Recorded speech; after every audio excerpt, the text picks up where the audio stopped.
ఆజాద్ నగర్లో నివాసం ఉంటున్న ఇస్మాయిల్ భార్య సర్దార్ బి బుధవారం అర్ధరాత్రి సమయంలో హత్యకు గురైంది. ఇస్మాయిల్ భార్యతో పాటు కొడుకు, కోడలు, మనమరాళ్లు ఇద్దరు ఉండేవారు. సర్దార్ బి హత్యకు గురైందని కోడలు ఉమేరా సుల్తానా అర్ధరాత్రి 2 గంటలకు సమాచారం ఇచ్చింది. కొడుకు సంఘటనా స్థలానికి వచ్చి వారి ఇంట్లో తన తల్లిని ఎవరో గుర్తుకు తెలియని దుండగులు హత్య చేసి బంగారం దొంగిలించుకుని వెళ్లారని సమాచారం ఇచ్చాడు. ఇంటిలో దొంగతనానికి వచ్చిన వ్యక్తి తమ అత్తను చంపాడని ఉమేరా సుల్తానా పోలీసులకు తెలిపింది. అయితే హత్యపై అనుమానం వచ్చిన పోలీసులు విచారణ చేపట్టారు. ఈ నేపథ్యంలో విచారణలో భాగంగా ఆ స్థలంలో ఆధారాల ద్వారా అసలు విషయం వెలుగు చూసింది.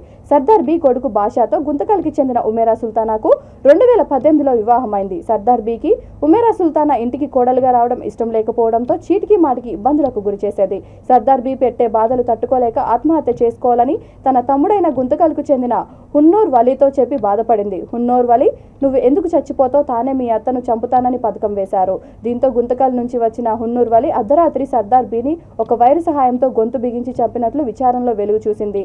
సిఐ జాకిర్ హుస్సేన్ ఖాన్ తెలిపారు.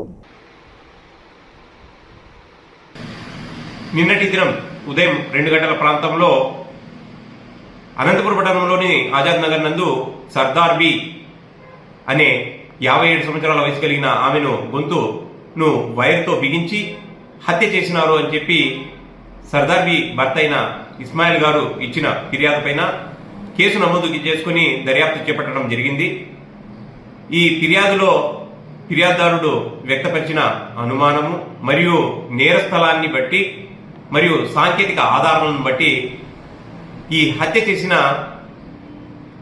ఉమేరా సుల్తానాను మరియు అతని తమ్ముడైన హున్నూర్ వలీని నిన్నటి దినము సాయంత్రం 5 గంటలకు అనంతపురం పట్టణంలోని రుద్రంపేట నందు ఉన్న KFC సెంటర్ దగ్గర అరెస్టు చేయడం జరిగింది.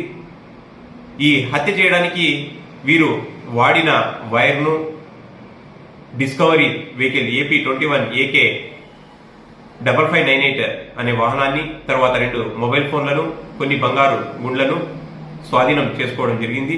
ఈ హత్యకు గల ప్రధాన కారణము ఈ సర్దార్ బి ఆమె కోడలైన ఉమేరా సుల్తానాను సూటిపోటి మాటలతో హింసిస్తూ ఉండేది.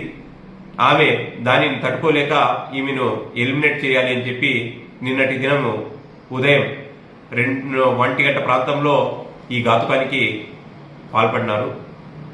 వీళ్లను చట్ట ప్రకారము ఈరోజు జ్యుడిషియల్ రిమాండ్ ముందు హాజరుపరుస్తూ